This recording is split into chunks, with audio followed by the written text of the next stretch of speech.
While the world has generally become more integrated and interdependent throughout history, having first come to prominence in the 1980s, a powerful force began to reshape our world: the globalization. The term was originally used in a business context, yet transcends over time as it embodies the interdependence of cultures, populations, and ideas across borders. From the movement of people to the blending of traditions, globalization connects us in ways that were once unimaginable. Driven by trade, technology, and the exchange of information, it has transformed societies and altered our daily lives. As we look at history, we can see how major events or trends have affected this process of globalization and helped shape the world we live today.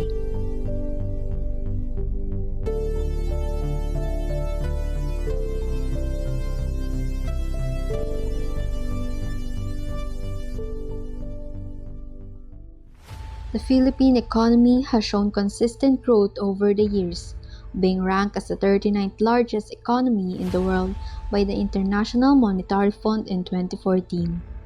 In 2022, the country achieved an impressive GDP growth rate of 7.6%.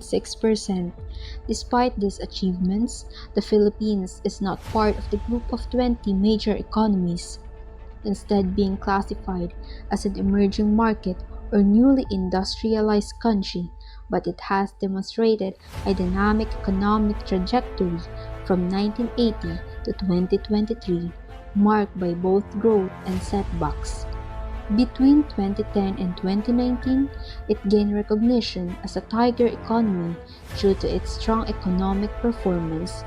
However, COVID-19 pandemic in 2020 temporarily disrupted this growth. But from 2021 to 2023, the economy rebounded. The Philippines has shown resilience, navigating both domestic challenges and global economic fluctuations.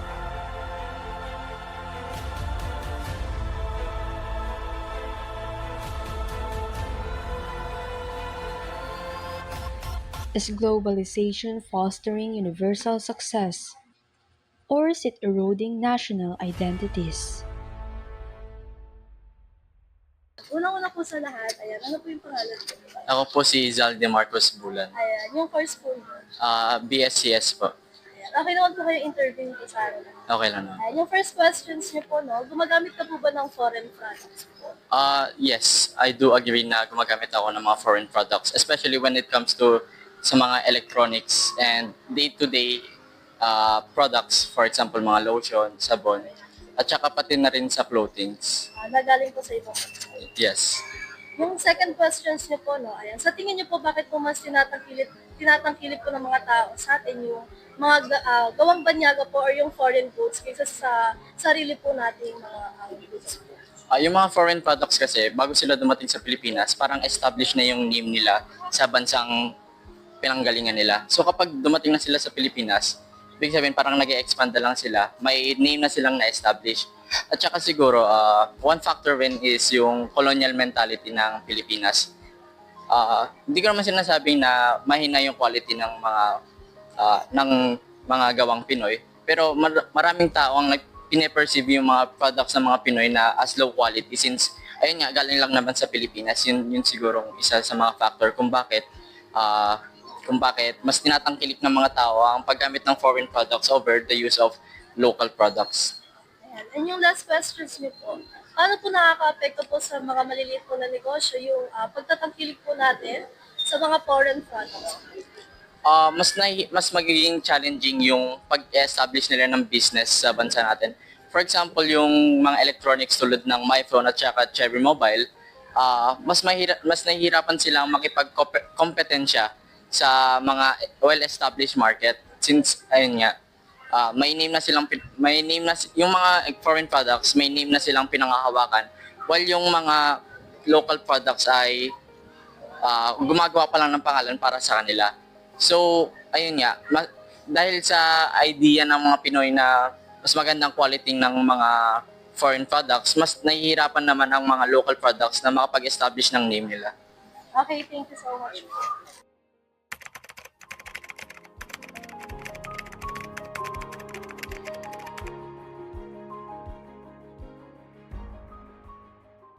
Good afternoon po. Pwede mo po muna malaman yung pangalan yung dalawa ate? Ledgering. Ako po si Sophia. Pwede na po natin simulan yung tanong. Unang tanong po. Nabago ba ang buying habits mo dahil sa pagtaas ng mga presyo ng bilihin kayo? Yes po, na bago. Since tumataas nga po yung bilihin, parang nalilimitahan ko yung pagbili namin ng mga bagay-bagay, lalo na po yung mga importanteng bilihin na kailangan namin sa araw-araw. Yeah. Then yung sa akin naman po, yes po, nabago po talaga totally. Like yung sa mga luho ko na na budget po talaga yung pera. hindi na pwedeng isipin yung luho kaya dapat yung needs na lang muna kaysa sa wants. Yeah. Tapos na tanong. Paano mo nalampasan ang hamon ng pagtaas ng bilihin na ating nararanasan? Paano mo nalampas? Ikaw muna, ikaw nga lagi. Paano ko ba nalampas? Siguro minamanage ko yung expenses ko lahat, yung budget ko talaga, like nakalaan siya sa mga bagay-bagay. Like for example, yung sa rental, po. Since nagdo-dorm po ako, nakabudget ko talaga yung ko. Ganun, namamanage ko lang siya through nakalist down kasi yung mga expenses ko po eh. Ako naman po as a transporty girly. Ano po yan, yung pag-manage ko po ng pera ko is depende po sa depende po sa Gastusin. depende po sa gastusin, like yung transportation po, yan, dapat po nakatabi na. Yung baon, yung pang-snacks, gano'n. Lalo na sa ano po namin, sa course namin magastos. Sa HM po, Sa magastos HM po po talaga. Kaya dapat nakamanage po talaga lahat ng expenses namin, nakabudget. Thank you po.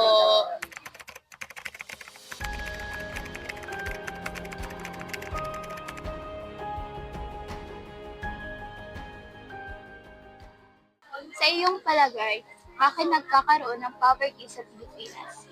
Ano kaya ang pinakadahilan na kahirapan na nararanasan ng mga Pilipino?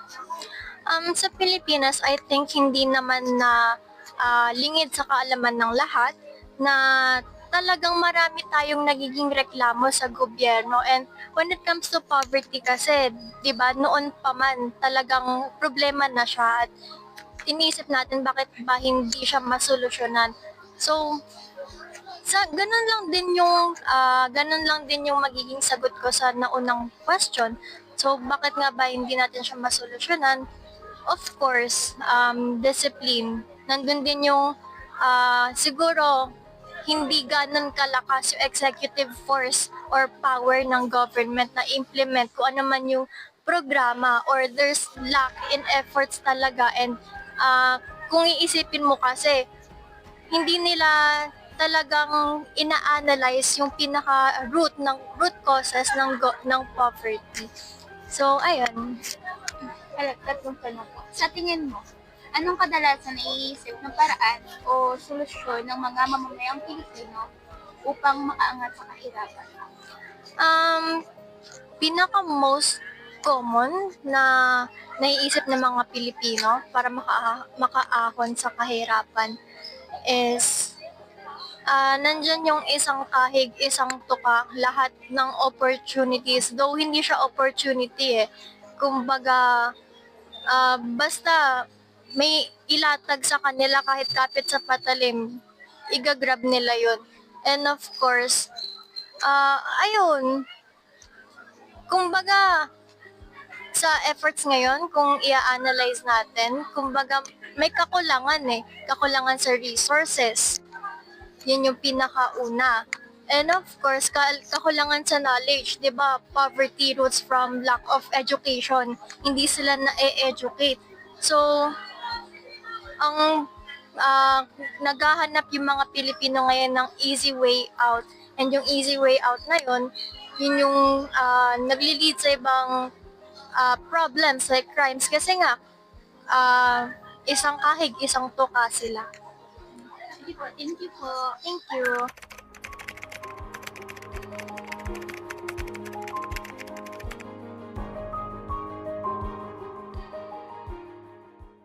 Globalization fundamentally alters the way nations, businesses, and individuals interact. It reshapes the nature of international economic activity by expanding trade, opening global supply chains, and providing access to natural resources and labor markets. In the Philippines, globalization worsens challenges for low-income communities. It pushes millions to work abroad due to unemployment and underemployment linked to structural changes in the country. The influx of cheaper imports hurts local products, and the privatization of essential services further marginalizes the poor. As John B. Larson said, globalization is not a monolithic force but an evolving set of consequences, some good, some bad, and some unintended. It is the new reality. Our world has been given exceptional opportunities to grow and be interconnected. However, it also created an immense division, widening the inequality between privileged and marginalized sectors. The power to create a change is yours. Open your eyes to see, use your voice to speak, and take action with your hand. Together, we can make a difference and work towards a great future.